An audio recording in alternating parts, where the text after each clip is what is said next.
kui me vaatame ka nii-öelda neid üksikuid protsesse, mis avaliku sees on suurt kriitikat saanud, nii-öelda see Tallinna Sadama protsess ja võib-olla mõned üksikud veel, et ega nad ongi erandid ja kui vaadata sinna nagu menetlusse sisse, et siis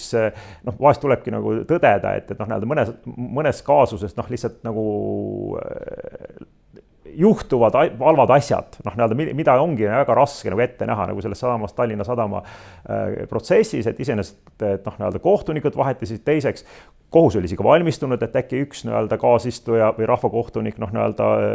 kukub välja, seetõttu oli lisa nii-öelda rahvakohtunik kogu aeg saalis, aga et neid kukkus välja 2 tükki lõpuks ja tegelikult tuli protsessi uuesti alustada, et tõesti, et inimese ettenägemise võime ka süsteemis pikalt töötanud inimestele, selle peale oleks kunagi tulnud ja siis tuleb öelda, et okei,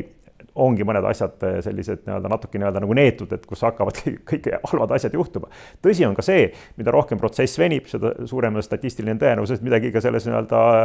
juhtub veel, mis seda protsessi venitab, et aga jah, kokkuvõttes, et paraku avalikkuse ees need üksikud venivad protsessid võib-olla kujundavad Eesti kohtusüsteemist sellist ka negatiivset kuvandit, aga üldiselt peab olema nagu rahul, aga minu arust see rahulolu minu jaoks on natuke tulnud nagu selle arvelt, et neid üldmenetlusi on liiga vähe ja see on Eesti õiguskultuurile nagu halb.